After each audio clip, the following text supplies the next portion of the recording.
particulier. Un sujet peut-être qui pour certains va être un peu peut-être choquant, ça dépend un peu de ce que chacun pense. Et donc si je pouvais donner un titre au sujet que nous allons voir ensemble aujourd'hui, je donnerais le titre L'Église, une entreprise spirituelle. Amen. Alors ici le but c'est un peu de se remettre en question et d'un peu d'analyser comment est-ce qu'on peut avancer. Alors il y a beaucoup de personnes qui sont souvent choquées lorsqu'on dit qu'une église est une entreprise. Et j'ai déjà eu des personnes qui m'ont dit c'est même scandaleux de pouvoir comparer l'église à une entreprise. Alors si on s'arrête sur le simple fait, si on regarde seulement la finalité d'une entreprise, alors là oui on peut dire que c'est scandaleux de comparer une église à une entreprise. Pourquoi ? Parce que dans une entreprise on a des finalités financières, on a des finalités commerciales, c'est un projet humain. Or, l'Église, ce n'est pas vraiment les mêmes finalités. Cependant, il y a des choses qui sont similaires et dans lesquelles on peut vraiment analyser et réfléchir. Alors, l'Église, je vais un peu essayer de définir un peu vraiment qu'est-ce que l'Église pour pouvoir justement rentrer dans le cœur du sujet. Alors, l'Église est avant tout une communauté d'amour. L'amour de Dieu, l'amour du prochain, l'amour fraternel. Donc, c'est un projet divin. Alors, cependant, il est vraiment intéressant de se laisser interpeller et surtout de garder en mémoire qu'on ne veut pas prendre un référentiel extérieur pour amener dans l'Église, mais vraiment essayer d'analyser qu'est-ce qui pourrait servir pour l'avancement de l'œuvre de Dieu. Amen. Que ce soit clair pour tout le monde. Qu'on ne puisse pas venir dire qu'on dit que l'Église est une entreprise et ainsi de suite. Mais vraiment, que chacun puisse vraiment comprendre ce que je veux dire aujourd'hui. Alors, Claude Grandjean dit « L'Église est un chantier permanent ouvert au public. Un projet de cette ampleur requiert l'engagement, le dévouement et la compétence de tous les acteurs participant à son élaboration et à sa construction. » Alors, si je peux comparer de nouveau Église et entreprise, je vais d'abord regarder qu'est-ce qui les différencie. Nous avons tout d'abord le cadre juridique. Dans une église, généralement, on crée un cadre juridique en tant qu'ASBL. Dans les entreprises, c'est tourné vers le profit, c'est tourné vers la richesse, donc ça n'a rien à voir avec l'église. Dans les entreprises, qu'est-ce qu'on cherche ? On cherche des managers avec des charismes très très très élevés. Nous, dans l'église, on a le Saint-Esprit. Et avec le Saint-Esprit, on a le meilleur. Alors là, vraiment, il y a ces deux grandes différences qui, pour moi, étaient importantes de souligner avant d'aller plus loin et de parler des similitudes qui peuvent rejoindre les deux. Alors, au niveau des similitudes, moi, j'ai souligné certaines similitudes. On parle de stratégie d'entreprise. Dans l'Église, on a aussi des stratégies. On a de la créativité, on a de l'engagement, on a de la persévérance, l'adaptation, la croissance, l'administration et un impératif de budget. D'accord ? Alors Claude Grandjean, lui, est d'avis que l'Église et entreprise réunissent un ensemble d'hommes et de femmes qui se trouvent regroupés pour construire un projet collectif. Et cette définition, pour moi, elle est vraiment très très bien, parce que c'est vraiment un ensemble de femmes qui se trouvent ensemble pour construire un projet. Que le projet soit humain ou que le projet soit divin, c'est un ensemble de femmes et d'hommes qui se réunissent ensemble. Et c'est dans cette définition que je peux comparer en fait Église et entreprise. D'accord ? Alors, on va, par rapport à l'Église qui est un projet en construction, je vais un peu prendre quelques versets qui parlent justement de cela. Alors, on voit que la première mention de l'Église se fait dans Matthieu 16, 18. C'est la première fois où on parle de l'Église. Et dans 1 Corinthiens, il écrit également que l'Église est le corps du Christ. D'accord ? Donc dans Matthieu 16, 18, il est écrit « Le Seigneur Jésus déclare à ses apôtres, il bâtira son Église et que les portes des séjours des morts ne prévaudront contre elle. » Amen. Alors ici on voit dans ce verset que même les portes du séjour des morts ne prévaudront contre l'Église. D'accord ? C'est vraiment très important de se rendre compte de ça. C'est vraiment, quand j'ai lu ce verset-là, il m'a quand même beaucoup interpellée parce qu'on voit que Jésus déclare vraiment que la mort n'a pas de pouvoir sur l'Église. Parce que l'Église est le corps du Christ. Amen. Et c'est vraiment important de rentrer dans cette dimension de qu'est-ce que l'Église en fait. Alors que lorsqu'on se pose un peu la question, mais en quoi consiste finalement cette construction de projet divin ? Alors on peut comparer ça à un édifice en fait que Jésus-Christ construit certainement, mais lentement mais sûrement. C'est un projet en fait qui permet à chaque être humain de prendre part ou ne pas prendre part à ce projet divin. Chacun a le choix d'être acteur dans la construction du projet divin qui est l'Église ou de ne pas être acteur. Mais il n'y a pas de situation intermédiaire où on est acteur dans le projet divin et qu'on participe au plan de Dieu, ou alors on ne l'est pas. On n'est pas entre deux. On l'est ou on l'est pas. Et c'est ça aujourd'hui, en fait, on va un petit peu discuter. Alors l'Église, bien sûr, est bâtie sur Jésus-Christ, le Fils de Dieu, évidemment, qui a été mort, ressuscité le 3e jour, et qu'il revient pour nous chercher tous ceux qui ont cru en lui. Amen. Alors, je vais faire un peu un parallélisme, en fait, entre ce qu'une entreprise a besoin pour pouvoir fonctionner. Je vais prendre comme référentiel une entreprise, je vais prendre une PME, parce qu'en général, c'est plus petit. Mais on pourrait aussi comparer à une multinationale ou une plus grande entreprise, ça peut être discutable. Alors on peut se rendre compte, en fait, dans une entreprise, que chaque personne a une place bien déterminée. Chaque personne est importante. Chaque personne qui est engagée, qui a un contrat, sait ce qu'elle doit faire. Elle doit se sentir concernée par le projet de l'entreprise. Elle doit se sentir concernée par la personne qui l'a engagée. Et on se rend vite compte, en fait, que s'il y a une absence de quelqu'un, si quelqu'un est absent, mais on se rend vite compte qu'il y a quand même des conséquences pour l'entreprise. Il y a des conséquences qui sont non négligeables. Par exemple, moi, quand je travaillais dans une entreprise où on fait de la production alimentaire, lorsqu'il y a un ouvrier qui est absent dans la chaîne de production, c'est toute la chaîne de production qui a un problème.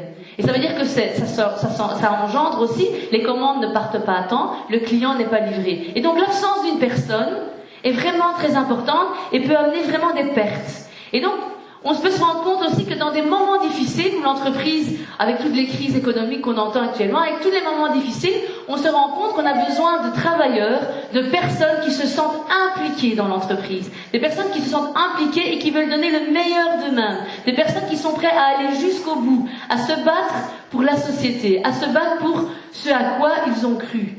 Ils ont été engagés pour faire un travail et ils vont le faire jusqu'au bout. Ils sont prêts à donner leur temps. Ils sont prêts à faire le temps, des heures supplémentaires également, pour pouvoir terminer le travail. Alors, on pourrait me dire, ben oui, ok, c'est ça l'entreprise, on se bat pour l'entreprise, on est payé, on a des engagements vis-à-vis de notre employeur, on doit être là tous les matins à 8h si on commence à 8h ou à 8h30, mais avec l'Église, ben, qu'est-ce que ça pourrait, en quoi ça pourrait vraiment peut-être vous interpeller? Et moi, pour ça, j'ai pris le 2 Timothée, donc dans la Bible, 2 Timothée, chapitre 2, versets 3 à 6. Et donc c'est Paul qui exhorte à Timothée et qui dit « Souffre avec moi comme un bon soldat de Jésus-Christ. Il n'est pas de soldat qui s'embarrasse des affaires de la vie, s'il veut plaire à celui qui l'a enrôlé. L'athlète n'est couronné s'il n'a pas combattu suivant les règles. » Vous l'avez tous, parce que j'ai vu chez moi qui n'est pas là. Le laboureur qui peine doit être le premier à recueillir les fruits.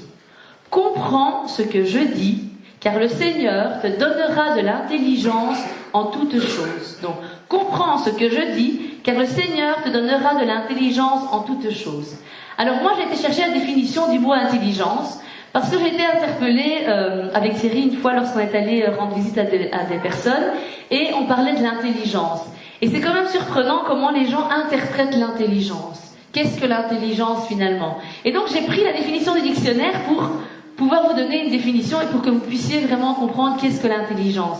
Eh bien l'intelligence, c'est seulement quoi? C'est la faculté de comprendre. L'intelligence d'une personne, c'est la faculté qu'il a de comprendre les choses. D'accord? Et donc ce verset, il dit « Comprends ce que je dis, car le Seigneur te donnera la faculté de comprendre toutes choses. » Amen? Alors on va regarder un petit peu, donc, soldats. Donc j'ai été regarder un petit peu ce que Paul voulait nous dire par rapport aux soldats, à l'athlète et aux laboureurs. Et donc j'ai repris d'après MacArthur, la Bible MacArthur, il nous dit que la vie chrétienne ressemble à une guerre contre le système du monde mauvais, contre la nature humaine. Donc il dit, cette métaphore est présente dans tout le Nouveau Testament. Paul évoque ici l'inévitable conflit avec le monde hostile et les persécutions que cela implique. Alors lorsqu'il dit qu'il s'embarrasse des affaires de la vie, il veut dire que le bon soldat de Jésus-Christ est celui qui interdit aux choses du monde de le distraire. D'accord? Alors donc il nous demande quoi? Une consécration dans le combat et une obéissance aux ordres. Ça c'est le soldat. Alors l'athlète, lui, ça vient du verbe athléos en grec. C'est décrit en fait les efforts et la détermination indispensables à celui qui participe à des compétitions sportives s'il veut les gagner. C'était une image parlante des efforts spirituels et de la poursuite infatigable de la victoire. D'accord? Alors, un athlète, son but c'est quoi? C'est la victoire. Et pour avoir de la victoire, qu'est-ce qu'il fait? Il s'impose de la discipline, il s'impose des règles pour pouvoir arriver au but. Alors le laboureur, lui, pour celui qui a peut-être la famille qui était dans le domaine, on compte pas son temps. On n'écoute pas ses envies. Parfois on n'a pas envie d'aller, mais on doit aller parce qu'il faut faire le travail. Il faut de la persévérance et de la patience. Il faut de la persévérance pour pouvoir récolter tout le fruit du temps qu'on a passé dans les champs. Amen. Alors c'est pour ça que j'ai pris ce verset un peu pour comparer Église et entreprise, parce qu'on se rend compte, et moi je me rends compte en tout cas, que dans l'Église, on a besoin de cette implication. On a besoin autant d'implication qu'on peut le faire dans notre entreprise. Ici Paul nous dit être comme un soldat, comme un athlète, comme un laboureur. Ça veut dire que quelque part on doit pouvoir être quelqu'un qui soit consacré, quelqu'un qui doit s'imposer, on pourrait dire s'imposer en fait des disciplines. En fait, s'imposer des disciplines, c'est pour arriver à la victoire. Et on doit pouvoir être quelqu'un également qui doit être patient et donner son temps pour pouvoir récolter le fruit du travail qui doit être effectué. Alors j'ai été interpellée il y a 2 semaines quand le pasteur Jean-Paul Simon a prêché, parce qu'il a dit une phrase, et cette phrase j'avais préparé cette étude et cette petite pensée, et cette phrase était vraiment interpellante lorsqu'il a dit l'Église doit naître de nouveau. Et moi je suis vraiment tout à fait d'accord. Je pense qu'il doit vraiment avoir un changement radical, que chacun doit prendre vraiment conscience de qu'est-ce que l'Église. Parce que l'Église c'est pas le bâtiment qu'on vient tous ensemble ici, qu'on vient se réunir, c'est bien au-delà de ça. Et l'Église a un engagement à partir du moment où elle a décidé de croire en Jésus. Amen. Il faut savoir également que, pour moi, l'Église n'a pas besoin de spectateurs, en fait. Elle n'a besoin que d'acteurs. Elle n'a besoin que de gens qui veulent se battre, de gens qui veulent avancer, des gens qui veulent participer au projet divin que Dieu a préparé d'avance. D'accord? Alors, il y a un auteur qui disait, j'ai pas repris le nom de l'auteur, qui disait, si l'Église n'est pas une passion, si l'Église pour toi n'est pas une passion, elle finira très vite par une obligation avant de terminer en corvée. Et je trouvais que c'était vraiment très très parlant. Parce que si l'Église pour toi aujourd'hui n'est pas une passion, elle est une obligation. Et si tu es dans un état aujourd'hui que l'Église est pour toi une obligation, tu as un problème. Ou si pour toi l'Église est aujourd'hui une corvée, là c'est encore pire, tu as encore un plus grand problème. Alors aujourd'hui, je pense que c'est un peu une remise en question pour moi aussi, parce que lorsque je l'ai préparé, c'est moi qui suis venue aussi en question d'abord par rapport à comment est-ce que je pouvais être active justement dans le projet que Dieu a dans ce projet éternel. Et donc, j'ai repris encore une autre définition de Michael Griffiths qui lui dit « L'Église n'est pas une salle d'attente de 3e classe, où l'on se tourne les pouces en attendant un logement de 1re classe au ciel. » Donc pour lui, Michael Griffiths, l'Église est une nouvelle communauté, dynamique, séduisante et attrayante, dotée d'une signification éternelle dans le dessein de Dieu. Amen. Est-ce que vous êtes d'accord avec cette définition? Comme quoi l'Église n'est pas une salle d'attente. Alors, aujourd'hui, je voudrais vraiment qu'on puisse vraiment s'interroger, se refaire des mises en question et un peu de se regarder et de voir comment, ou alors s'interroger plutôt sur le sens de notre participation et de notre engagement dans l'Église. Le sens de notre participation et de notre engagement dans l'Église. Amen.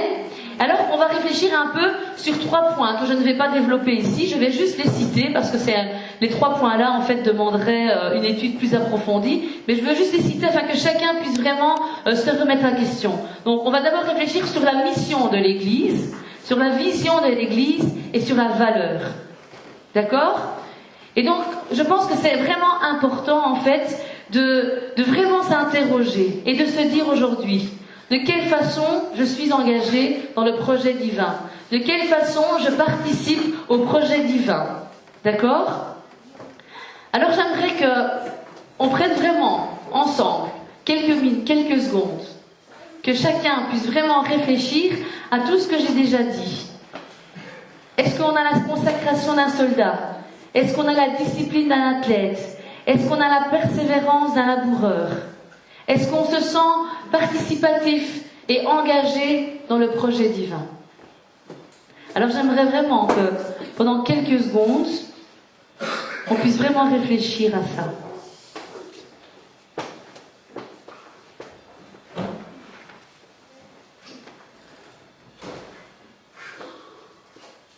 Et parfois, vous savez, je trouve que c'est parfois choquant parce que lorsqu'on commence à réfléchir un peu à son engagement, à sa participation, parfois on est un peu choqué de ce qu'on peut voir ou de comment est-ce qu'on fait les choses finalement. D'accord? Alors on pourrait me dire également, mais oui, mais comment est-ce qu'on peut ce qu'on peut faire pour y arriver ou pour rentrer dans cette dimension de participation ou cette dimension d'engagement, ou comment être pour être un acteur actif, vraiment participatif, et pas être juste un acteur présent sans pouvoir agir. Alors, pour ce faire, en fait, nous allons ensemble maintenant développer un peu la notion de talent. La notion de talent. Alors, on va un peu discuter sur qu'est-ce que le talent. Et pour pouvoir vous parler un peu de qu'est-ce que le talent, j'ai dû également prendre la notion de compétence et la notion de potentiel. Parce que je me rends compte en fait que finalement, on ne sait pas vraiment ce que cela définit et on mélange un petit peu en fait un peu tout. Le talent, les dons, le potentiel, les compétences. Et donc c'est très facile de se dire finalement j'ai tel talent et en fait c'est peut-être juste une compétence qu'on doit avancer, d'accord? Ou parfois on n'est pas toujours conscient de son talent. Et donc j'aimerais bien vraiment définir en fait qu'est-ce que le talent, qu'est-ce que la compétence et qu'est-ce que le potentiel. Alors à votre avis, le talent c'est quoi? Sandrine, c'est quoi le talent?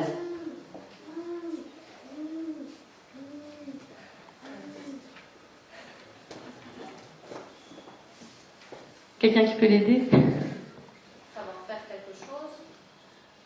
Oui, savoir faire quelque chose, évidemment. C'est aussi la compétence.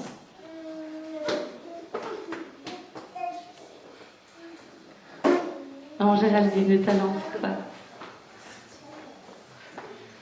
C'est peut-être plus spécifique sur un domaine bien précis, le talent.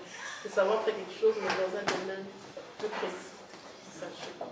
50%. Avoir une capacité à pouvoir faire certaines choses. Non? Pardon? Avoir une capacité de faire certaines choses. Oui, c'est ça aussi. Ok. Félie, maman Félie. Le talent.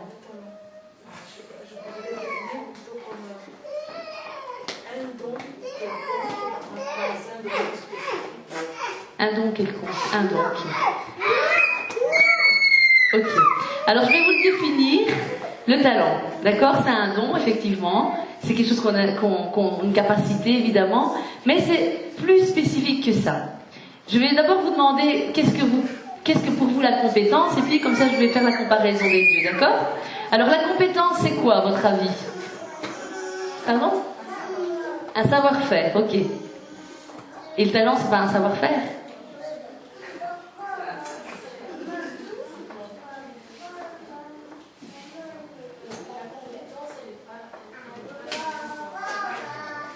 Pardon?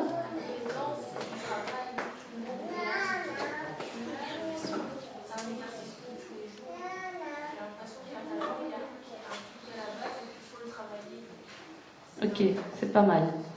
Pas mal. Pinel.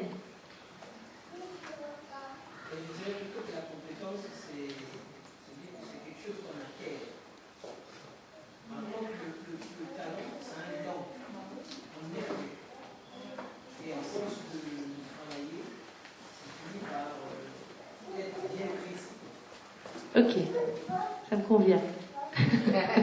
Alors, en fait, le talent et le don, c'est quelque chose qui est inné.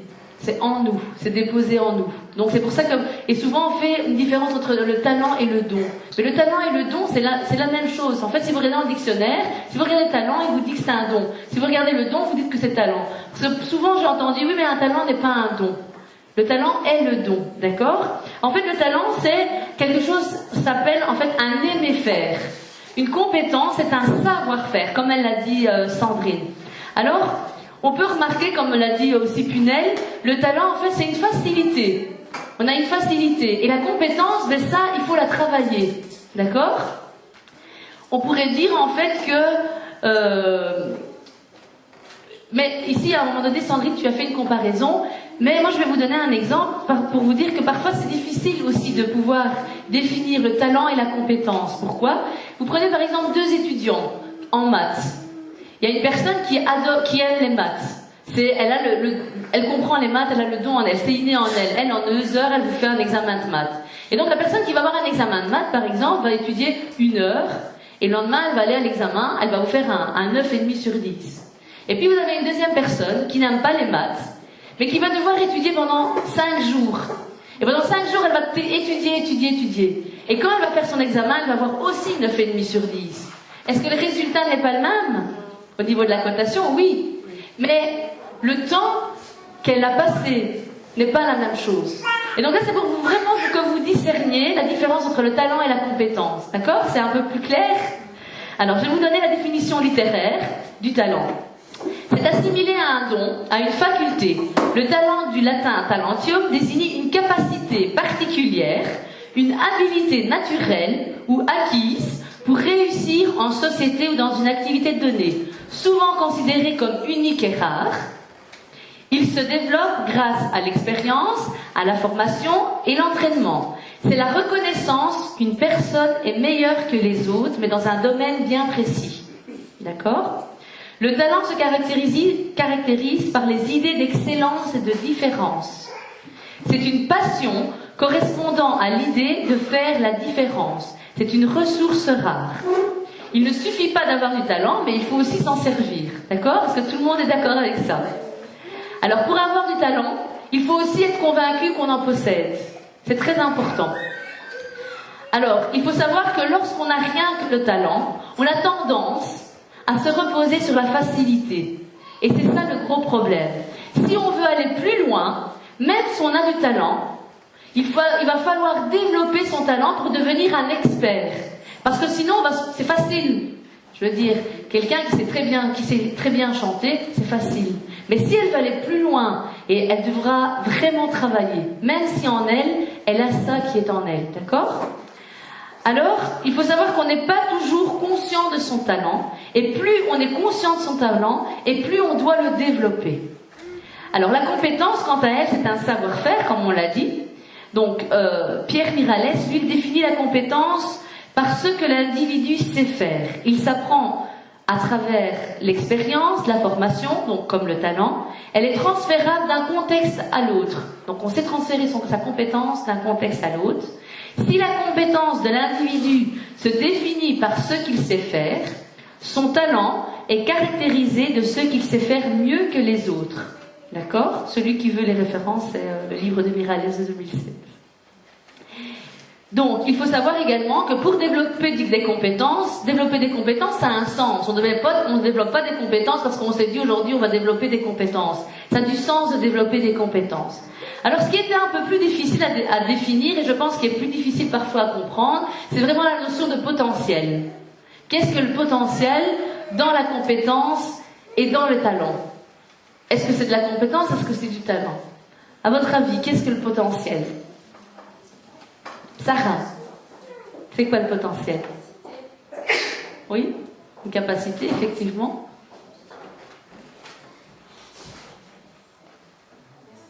C'est le niveau de ce qu'on peut faire.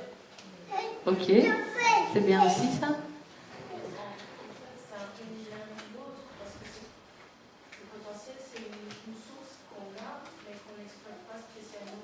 Ok, ça c'est très bien. Ça, il y a quelqu'un qui a autre chose?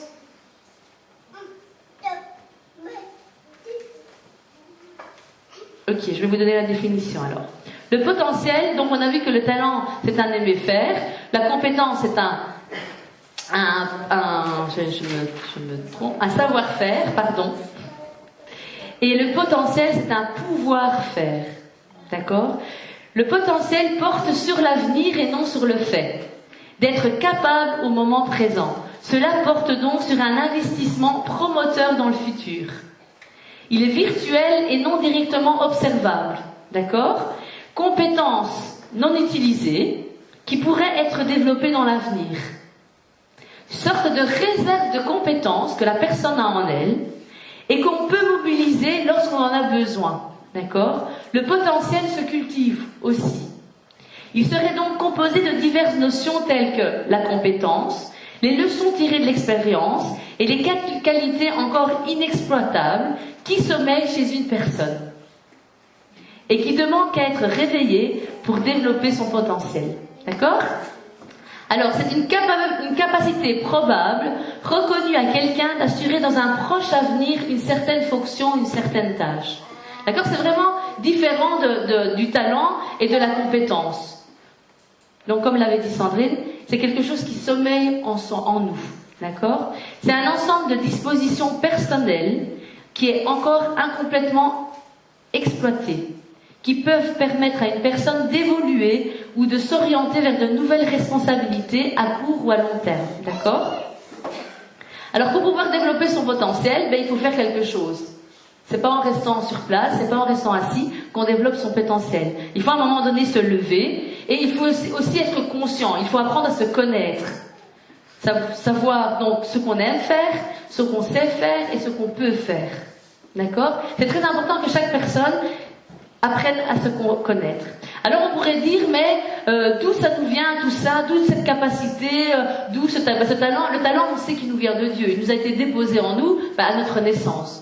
Ici, quand je parle de talent, de dons, je ne me réfère pas aux dons qui sont décrits dans 1 Corinthiens. Je parle vraiment de ce que la personne, même si ce qui est écrit en Corinthiens, on pourrait aussi en discuter, mais ici, je veux vraiment parler du talent, du don inné, quelque chose qui est en soi et qui, après, on peut l'augmenter et faire d'autres choses. Et alors, pour ça, j'ai pris le 2 Corinthiens, le verset de 2 Corinthiens 3,5, qui m'a vraiment plu. Et qui dit en fait, ce n'est pas à dire que nous soyons par nous-mêmes capables de concevoir quelque chose comme venant de nous-mêmes. Notre capacité, au contraire, vient de Dieu. Alors, j'ai été rechercher le mot capacité, qu'est-ce que ça voulait dire ? Parce que comme on parle de compétences, de talent et de potentiel, je me dis, il y a capacité. C'est quoi la capacité ? Eh bien, la capacité, c'est comme une compétence. C'est la même chose. Mais comme ce sont des synonymes, parfois on pourrait se tromper dans notre description de ce qu'on veut voir. Alors ici, dans ce verset, ça m'a vraiment bien interpellée parce que je dis, Dieu va en fait venir augmenter. On n'est pas capable par nous-mêmes de concevoir quelque chose, mais c'est Dieu lui-même qui nous rend capables en fait de concevoir quelque chose, d'avancer. Donc c'est lui qui va venir augmenter cette compétence, ce talent qu'on a en nous-mêmes. Amen.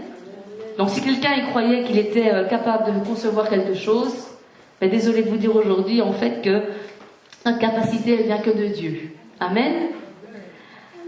Alors, il faut savoir que notre objectif de voir se développer, ça a un sens. Le sens c'est quoi ? C'est de tendre à la perfection. D'accord ? C'est l'objectif de toute personne qui a accepté Jésus-Christ, c'est vraiment de tendre à cette perfection. Et alors, comme on a parlé de talent et compétences, on peut se développer de deux façons. Donc on peut se développer par le talent, donc c'est par nos points forts. On est fort dans ça et on va vraiment développer ça. Et on peut se développer par les compétences. Et les compétences, on a des faiblesses. Et on va travailler ces faiblesses pour pouvoir arriver à un certain niveau de compétence. Et donc il y a deux façons, en tout cas en entreprise. Je ne veux pas vous faire un cours de management, mais en entreprise, on a deux façons en fait de pouvoir gérer son personnel. Vraiment par les points forts et par les points faibles. Tous les deux en fait arrivent à un résultat. D'accord ? Il n'y a pas une façon qui est meilleure que l'autre. C'est en fonction de ce que la personne, le sens et où est-ce que la personne a envie d'arriver. Amen ? Est-ce que vous êtes d'accord jusqu'à présent avec moi ? Amen. Alors, pour se développer, on doit se poser différentes questions.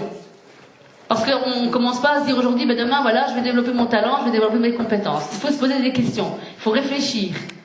Il faut se dire d'abord, ben, c'est quoi que j'ai comme talent? Et quelles compétences j'ai également? Qu'est-ce que je vais devoir travailler pour pouvoir arriver à être un ouvrier, un meilleur ouvrier ou un ouvrier engagé, un ouvrier participatif dans l'œuvre de Dieu? D'accord? Il faut savoir que tout ce que nous avons, tout ce que Dieu nous a donné, c'est pour son projet divin. On revient à ce qu'est l'Église, c'est le projet divin de Dieu. Et donc tout ce que Dieu nous a donné en nous, souvent on ne l'utilise pas pour le projet divin et plutôt pour un projet humain. Mais il faut savoir qu'à la base, tout ce que nous avons, c'est justement pour ce projet divin. Alors on doit vraiment se poser ces questions. On doit vraiment se dire par quels moyens est-ce qu'on peut arriver à développer nos talents et nos compétences.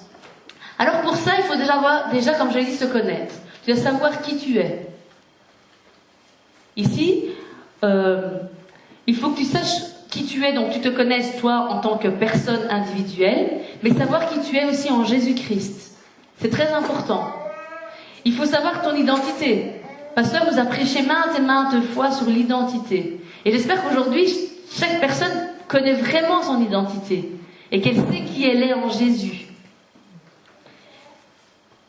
Parce que souvent, et je le vois, et parfois ça m'arrive régulièrement aussi, on se sous-estime souvent de ce qu'on peut être capable de faire ou ce qu'on peut arriver à faire. Pourquoi? Parce qu'on a justement un problème dans cette identité en Jésus-Christ. Puisqu'on l'a vu que notre capacité ne vient pas de nous, mais c'est Dieu qui nous rend capables en toutes choses.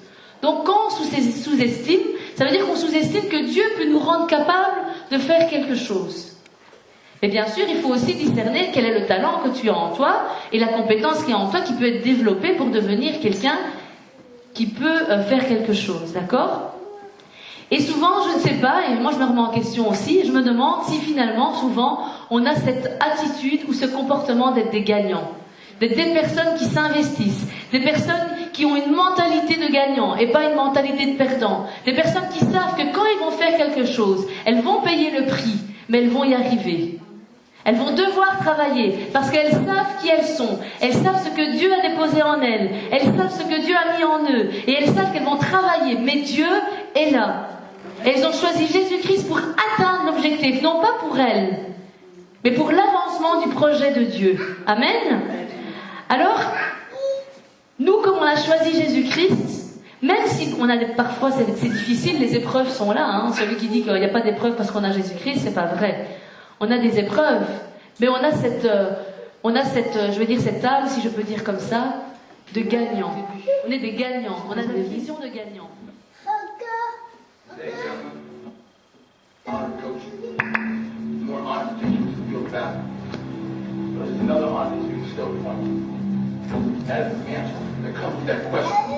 Who am I? I'm a champion.